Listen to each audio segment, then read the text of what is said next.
नमस्कार, मैं हिमांशी। स्वागत है आप सभी का हमारे कार्यक्रम पैम्फलेट पर्दाफाश में। एडिटेड वीडियोस, झूठे दावे और बयानों के साथ छेड़छाड़, ये सभी फेक न्यूज के लिए रॉ मटेरियल का काम करते हैं।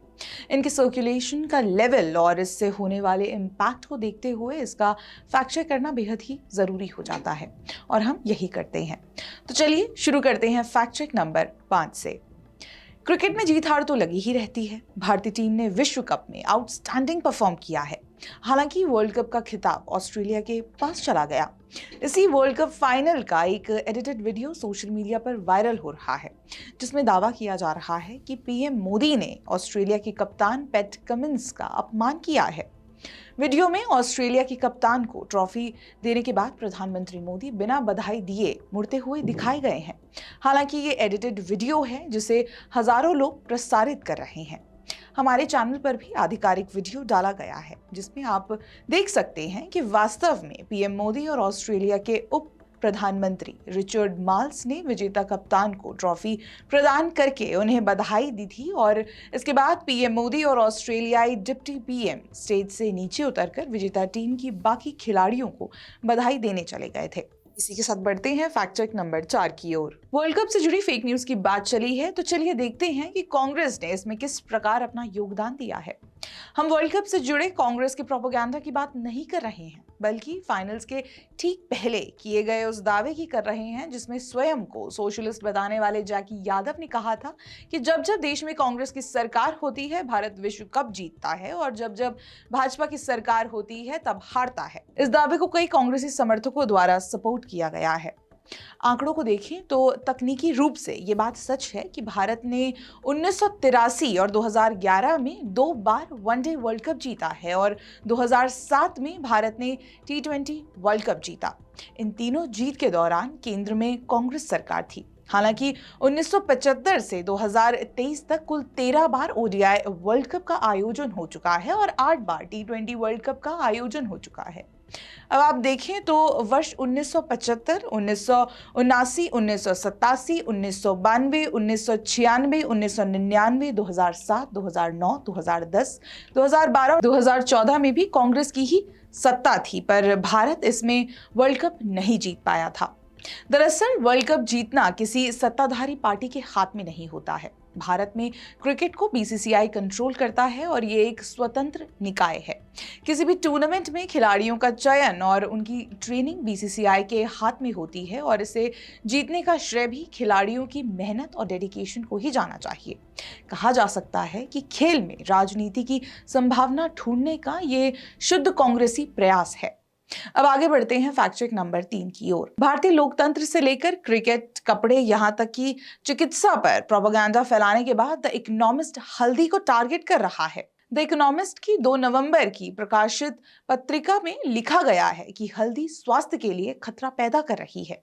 द इकोनॉमिस्ट इस हद तक आगे बढ़ चुका है कि उन्हें एक ही लेख को अलग अलग कैप्शन के साथ कम से कम 2 दर्जन बार ट्वीट किया है। द इकोनॉमिस्ट की इस हेडलाइन ने इस आर्टिकल को एक बेहद ही शार्प बिटर हेडलाइन के साथ पब्लिश किया है, जो कुछ इस प्रकार है।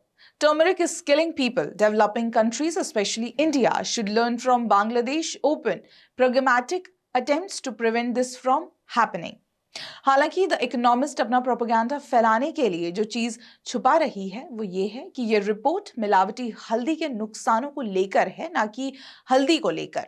लेख में लिखा गया है कि रंग को बढ़ाने के लिए जिन प्रकंदों यानी रिजोम्स से मसाला निकाला जाता है उन पर नियमित रूप से लेड क्रोमेट, एक न्यूरोटॉक्सिक, छिड़का जाता है। इसके अलावा ये हल्दी में लेड क्रोमेट की मिलावट के मुद्दे पर प्रकाश डालता है। द इकोनॉमिस्ट के लेख का कंटेंट और इसके टाइटल में ह्यूज डिफरेंस है, क्योंकि आर्टिकल का कंटेंट मुख्य रूप से मिलावटी हल्दी के स्वास्थ्य प्रभावों को दर्शाता है, जबकि शीर्षक एक व्यापक और संभावित रूप से भ्रामक दावे का संकेत देता है कि शुद्ध हल्दी का उपयोग करना खतरनाक है।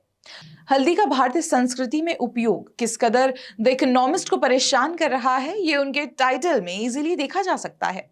चलिए आगे बढ़ते हैं फैक्ट चेक नंबर 2 की ओर। वैसे तो द पैम्फलेट इस पर एक थ्रेड लिखकर आपको सच्चाई बता चुका है, पर क्योंकि कुछ लोग अभी भी प्रोपेगेंडा फैलाने से नहीं चूक रहे हैं, तो चलिए उनका एक बार फिर से पर्दाफाश कर देते हैं। दरअसल सोशल मीडिया पर एक वीडियो वायरल हो रहा है जिसमें दावा किया गया है कि हिंदुओं की भीड़ एक सिख को पीट रही है। फेक न्यूज पेडलर्स ने इस घटना को कम्युनल रंग देने का प्रयास किया है। वीडियो को कांग्रेस नेता राणा गुरजीत सिंह ने शेयर किया है। इसके अलावा बिना फैक्ट चेक किए शिरोमणि गुरुद्वारा कमेटी अमृतसर द्वारा भी इसे प्रसारित किया गया है। हालांकि फैक्ट्स ये हैं कि वीडियो में मार खा रहे शख्स कांग्रेस नेता और पूर्व नगर निगम पार्षद नरेंद्र सिंह पांधे हैं और जो लोग इनके साथ मारपीट कर रहे हैं वह भी सिख समुदाय से ही हैं। जानकारी के अनुसार नरेंद्र सिंह पांधे ने उनके घर के बाहर जिम में रोज शराब पार्टी होने के संबंध में कंप्लेन की थी। पूर्व पार्षद ने मुख्यमंत्री हेल्पलाइन में इसकी शिकायत की थी। इसी वजह से उन्हें पीटा गया। इस घटना में मुख्य आरोपी जिम संचालक हेली भारज भी सिख हैं। इस घटना से जुड़ी पूरी जानकारी आप हमारे एक्स के थ्रेड में पढ़ सकते हैं, जिसका लिंक हमारे डिस्क्रिप्शन बॉक्स में है। क्रिकेट की बात हो गई, अखबारों की बात हो गई, पर फेक न्यूज का जिक्र हो और राहुल गांधी की बात ना हो, ऐसा संभव ही नहीं है। तो चलिए देखते हैं कि कांग्रेस नेता राहुल गांधी ने इस बार क्या झूठ फैलाया है।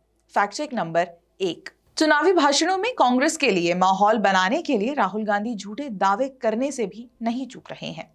उनकी बहन प्रियंका वाड्रा को इस संबंध में इलेक्शन कमीशन से भले ही नोटिस मिल गया हो, पर राहुल गांधी इससे जरा भी डिमोटिवेट नहीं हुए हैं। दरअसल एक चुनावी सभा में कांग्रेस नेता राहुल गांधी ने केंद्र सरकार पर आरोप लगाया है कि पीएम मोदी ने हिंदुस्तान के अमीर अरबपतियों का 14 लाख करोड़ रुपए माफ किया है। हालांकि ये दावा पूरी तरह से गलत है। दरअसल सरकार संसद में बता चुकी है कि पिछले 9 वित्त वर्ष 2014 से 15 के दौरान 14.56 लाख करोड़ रुपए के फंसे कर्जों को भट्टे खाते में डाला गया है। भट्टे खाते में डाले गए कुल कर्ज में से बड़े उद्योगों का ऋण 7,40,938 करोड़ रुपए था। गौर करने वाली बात यह है कि इन मामले में सामने आई मीडिया रिपोर्ट्स में भट्टे खाते का प्रयोग किया गया है, ना कि कर्ज माफी शब्द का। अकॉर्डिंग टू एसबीआई भट्टा खाता और ऋण माफी अलग अलग है। किसी खाते को तब भट्टे खाते में डाल दिया जाता है जब बैंकों ने खराब ऋण के विरुद्ध पूरी तरह से प्रावधान कर दिया हो। इस खाते को बैलेंस शीट से हटा दिया जाता है। हालांकि बैंक मनी क्लेम करने के लिए आधारकर्ता का पीछा नहीं छोड़ता है।